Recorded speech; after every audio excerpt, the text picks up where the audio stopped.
Just from random chance, I ran into a guy selling one of these upright old, he called it a trash burner stove.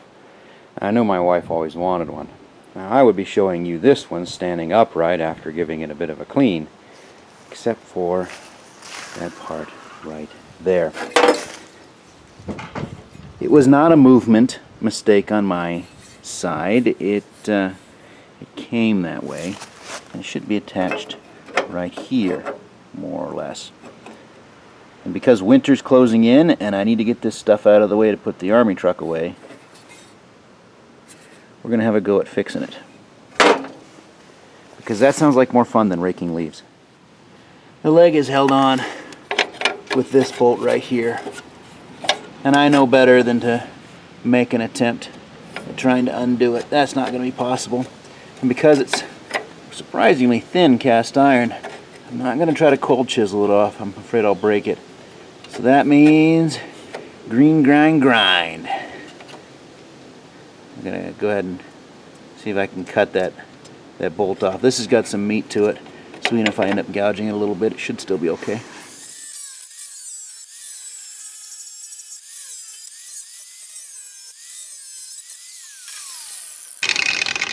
Easy. This being cast iron, the usual mantra is that you can't really fix them. But a trick my father-in-law taught me was that with a wire feed, if you leave the heat up and turn the wire speed down a little bit, most times you can get an acceptable weld, right? This does not need some sort of like structural member. We just need it to stick back together and hold a compression load. It fits together pretty nicely. I've gone ahead and wire brushed it. I could wire brush it a bit more, but we're going to leave it like that. So I'm just going to hold it in place and do my best to tack the sides. Then I'll try to lay a weld in there nice and neat.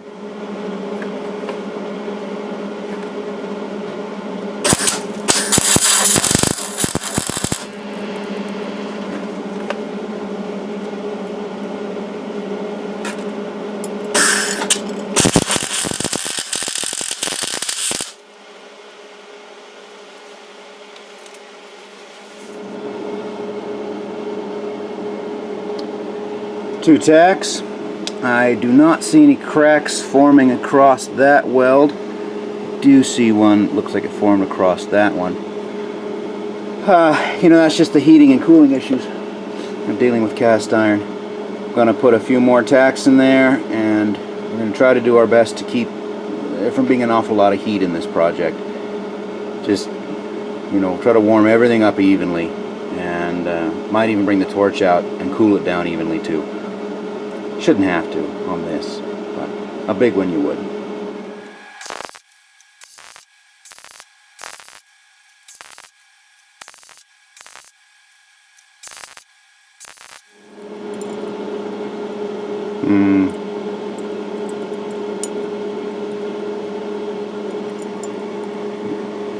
You might even be able to see those cracks forming. Dang it! She is not cooperating. I'm going to try turning the heat up higher.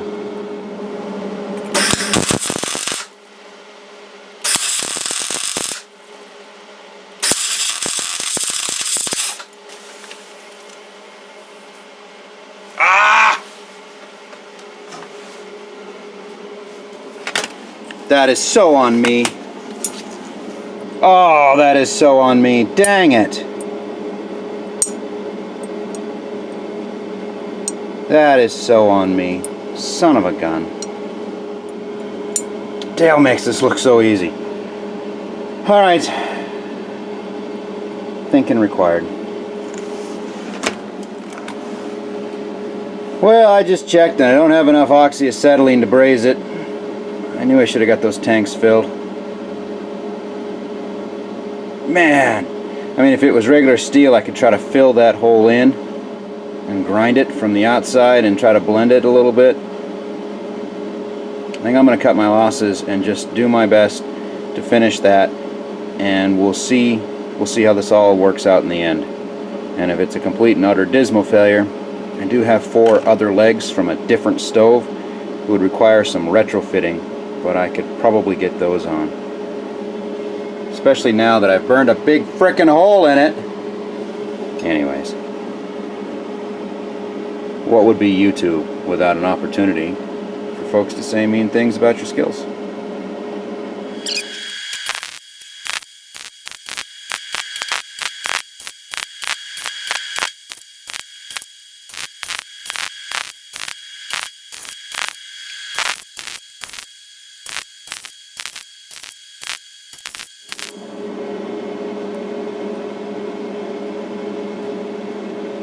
I can see the cracks and whatnot, but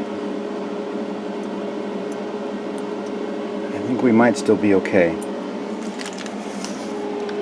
So that's the other side. I was able to I was able to close that hole up. Obviously I gotta trim the bit of stick out. And you can see where I have some burn spots in the cast. That ought to work okay. Let's see if we can come up with a way to reinforce it, shall we? Upon reflection, I've decided not to reinforce it. First, that would be adding some dissimilar metals, additional amount of stress. Second, the way the stove mounts, boy, there really isn't room. It needs like a strut down, and there's no room for that without cutting a slot for it in the cast iron base of the stove, and that's no bueno. But also because of this.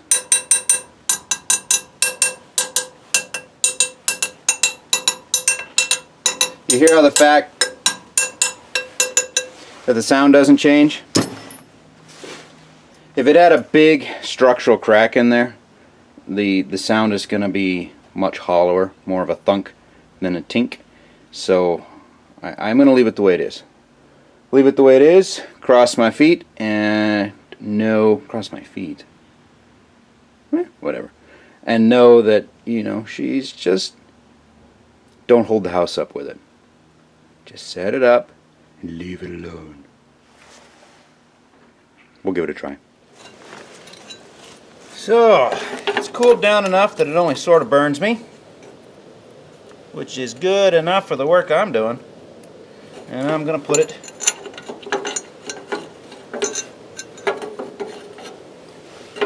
back together.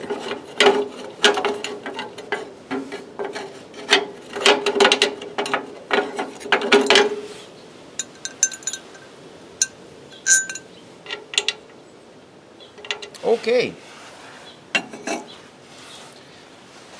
I'm gonna go get a proper size bolt. Turned out, despite all my junk, that finding the right size bolt was like capturing the elusive spotted northern unicorn. But by gosh, we did it. And I'm gonna call a circus.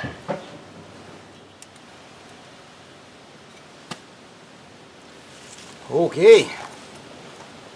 Let's set her back on her feet. Find out if I'm a dismal failure. Boom.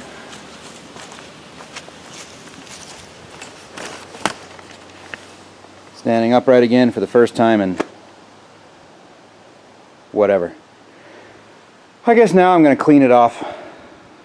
Probably pressure wash it. Because that also sounds like a lot more fun than raking leaves. We'll look at it when it's all done. There it is, standing upright, and when I pressure washed the inside of the thing, I had to tip it over onto its weak leg, facing forward with all that leverage, and it didn't break, and I didn't think about it until after I stood it back up again. So, she's had an unintended proof of concept. Those are the burner plates from inside. Don't remember precisely where they go.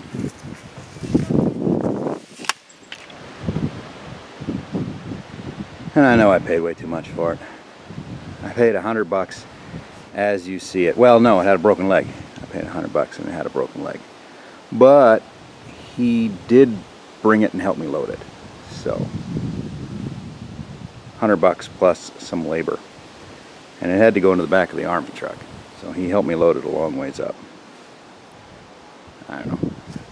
Maybe I didn't pay too much for it.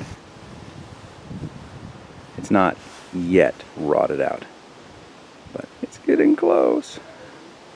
So we'll get her dried. Probably never use it. My wife just wanted a big thing, and that's thingish. So, ta-da! Big thing.